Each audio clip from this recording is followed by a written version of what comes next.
that'd be hilarious. Let's do the Critical Drinker. Borderlands sucks ass. I mean, boring, unfunny, unwatchables disaster. What are we even watching? Deserves none whatsoever. No one was Borderlands stealthy, is good 102 minutes of complete, unmitigated. Sorry, I'm too big still. Pull myself down. There we go. Done. Dog feces. A wretchedly terrible, horribly written collection of lame, bloodless, tediously protracted action sequences strung together by the most paper-thin, There's a sus scene with Kate Blanchett. Time to go to the cinema. I'm sorry, she's too beautiful. Easily convinced.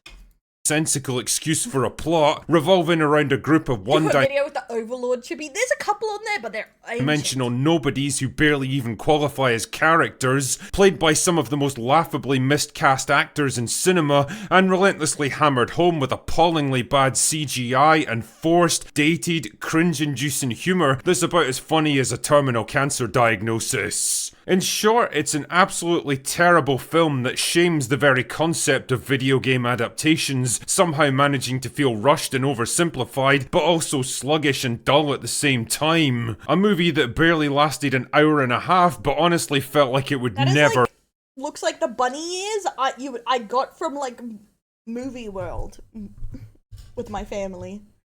They look so fucking cheap.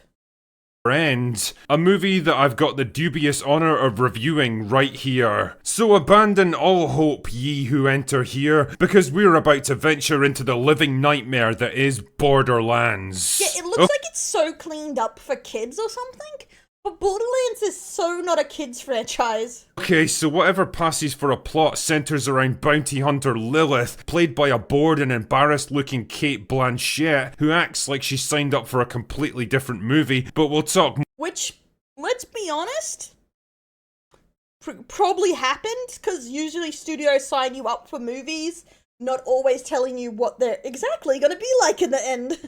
More about that later. Believe that! Anyway, after acting like a generic Hollywood tough girl for a while to prove how hard she is, Lilith is contacted by a powerful business tycoon named Atlas. Atlas wants her to travel to the planet Pandora to recover his daughter Tina, who's been kidnapped by a rebel faction, and in return he's willing to reward her handsomely. Pretty soon she's on the trail, where she runs immediately into a robot named Claptrap, voiced by Jack Black, who is, without a doubt, the most annoying fucking creation to come out of Hollywood since some asshole convinced Aquafina that she could sing. To be fair, everyone always finds Claptrap annoying. In the swamp, remember my song in the swamp when I was like, wham, pick up, wham, wham. Holy crap. I have not seen The Little Mermaid and, well, fuck. That doesn't sound great. But was changed to PG because the studio wanted to do a toy tie-in. Well, they learn, do it, but still just have really expensive models for adults to buy. I mean, I wasn't a huge fan of the video game version of Claptrap either, but at least he wasn't too intrusive and even got a few decent one-liners from time to time. This version is like someone locked Jack Black in a sound booth with no script and no prep time and just yelled, "Be funny!" And it went about as well as you might expect. Anyway, wouldn't you know it, Claptrap happens to know exactly where Tina's being held, and after travelling there to rescue her, Lilith discovers that her captors are actually trying to keep her safe from Atlas. See, it turns out that Tina— I have no complaints per se, because I've not watched it. I didn't care about all the complaints people were saying about the casting and stuff. Other than, I would love if she was still a redhead, because stop killing off all the redheads. But, I'm just sick of Disney. I don't like Disney remakes of, princess movies. They're all pretty bad. is a cloned recreation of an ancient alien race Even the best one they did, Cinderella, was just okay. called the Iridians that once dominated the galaxy, and who left the secrets of their advanced technology behind in a giant vault beneath the surface of Pandora. Only a true Iridian can actually open the vault, which is why Tina was created by Atlas, so that he could steal all the technology inside. That's right, Tina is quite literally the girl who's the key to everything. Fuck. So anyway, they go on a couple of fetch quests to find some keys because there's literally no other way to move plots like this along, and they eventually find the vault, but oh no! Was The Princess and the Frog a live action, or do you mean the animated movie? Because I ain't talking animated. I liked a lot of animated. I did not like the live action Beauty and the Beast. It was a bit boring, and that dress was ugly in the live action. Yeah, animated. I love a lot of the animated.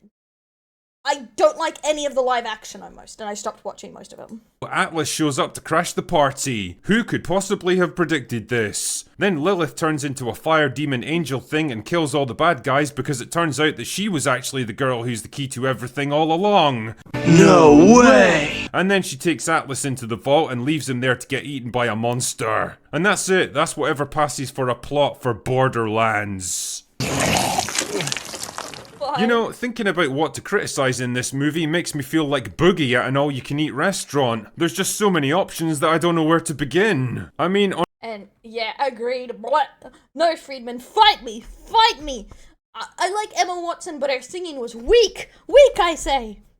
on a purely aesthetic level, this movie sucks in ways that actually made my eyes hurt. The CGI is complete monkey shit, the kind of thing you'd expect from an early 2000s made-for-TV sci-fi movie. Tiny with Tina's dad, air quotes, and the head of some business company being evil. Very obvious green screens and completely laughable animation, combined with cheap, fake-looking sets that look like they were thrown together a couple of minutes before shooting began, and costumes that your average cosplayer would be embarrassed to put on, and you've got all the makings of a visually depressing movie. How the fuck did this thing cost $120 million?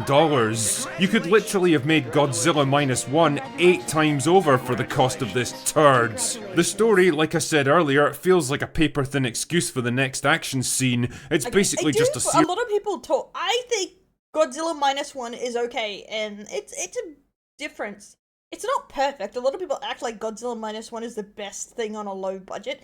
It's an interesting, different Godzilla movie, but it does look weird in certain angles. It has a very wonky plot when you pay attention to it. I watched it. I enjoyed it. It's good for a Godzilla one, but I wouldn't be like it's the best thing since sliced bread. Series of fetch quests leading to the end goal. Find the girl, then find 2 keys, then combine them all together to open the vault and fight off some generic bad guys along the way. That's basically all there is to it. Also, I get the distinct impression that there was originally a much longer cut of this movie that got butchered in the editing room, which is why there's weird out-of-place narration from Lilith to help plug the very obvious gaps. So I do agree with, I saw someone talk about,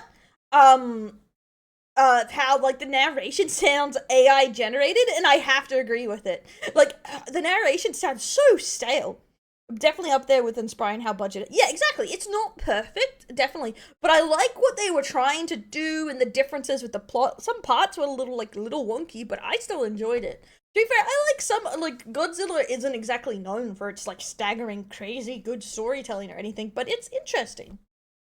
The film relies heavily on action to keep the audience engaged, but even that doesn't generate much interest because Yes, I like how they focused on that, because you don't get that in a lot of live action. It's all monster battles. I love a good monster battle, but I like that they got the original message in mind. The set pieces go on way too long, and the complete lack of blood, violence, and consequences kills any sense of stakes. From what I understand, the original plan was to make this movie R-rated, which would have been much more in keeping with the spirit of the games. Yeah. As it like stands, I said on that other one we watched, Shin Godzilla? I don't think I've seen Godzilla. This was ruined as soon as it was an R. the action scenes become just another tiresome thing that you have to slog through. The characters are either annoying or boring as fuck. Or both. I get the feeling that they were trying for a Guardians of the Galaxy style team-up movie, but the difference is that the Guardians were all interesting, well-written, fleshed-out characters whose personal history and motivations actually had an impact on the plot. Their banter was witty and fun, and they all sparked well off each other. Most of the gang in Borderlands get almost no backstory or development, especially guys like Roland and Krieg, who are just kind of there. Tannis adds nothing to the story and could easily have been left out, and As for Tina, she's such a simplistic caricature with no actual human emotion that it's tough to feel much of anything for her. She doesn't seem to care too much about anything that's going on around her, and as a result, neither did I. Lilith, on the other hand, falls neatly into the category of tedious, tough-talking, overpowered girl boss, a trope so thoroughly played out by now that it makes the whole movie feel weirdly dated, like it should have come out 5 years ago when this stuff was at its peak. And to make matters worse, she's played by a horribly miscast Kate Blanchett. Don't get me wrong, Kate's definitely a good actress, but playing a tough-talking, hard-as-nails bounty hunter just really isn't her thing. And at 55 years old, she looks tired, bored, and kind of embarrassed to be there, and I can't say a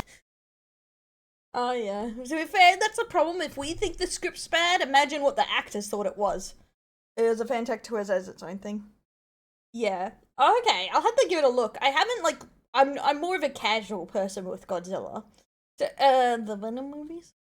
I blame her. A character like Lilith really feels like she should have been played by a much younger and more energetic actress who can inject some much needed fun and enthusiasm into the part. Blanchett just sucks all the life out of her scenes. Honestly, I think that why he's feeling that is just the script is terrible.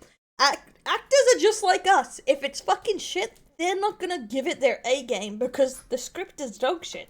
I think this film's disastrous opening weekend speaks for itself. Nobody was excited to see it, the cast didn't seem to want to be in it, and released as it was into the August dumping ground, it's pretty obvious the studio had no faith in it. Which begs the very obvious question. Some of the movies they just sign up for because they got offered a lot, and like Kate Blanchett has talked about like this, and same with a lot of these older actresses, is you don't get as many offers as you used to, and they may seem like an okay idea and then they change it up. Why even bother making this thing in the first? Direction matters a lot. A lot of older actors, like I think George Clooney came out about this now, that if sometimes you just get stuck with the world's shittiest director, and that's why nowadays he doesn't work as much, but also will have to meet the director and hear like feedback before he signs up for anything, because he says he's too old and too done with everything to be stuck for 6 months to a year with a miserable dickhead or something. And that's exactly the vibe.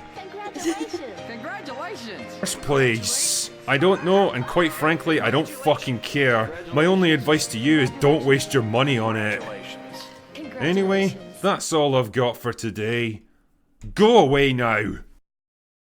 Borderlands. Right, it's kind of like let's not what mince. I expected there. It is really a mess. But apparently, like I haven't decided yet. But I am gonna watch the Acolyte, and I haven't decided. Okay, bye. But I haven't decided how I'm gonna watch it yet. Cause I have a couple options now to do it, but mainly because I've heard mixed things, and apparently it actually was quite popular on Disney Plus. So I want to know, like, for myself instead of people's back and forwards. Watch it drunk.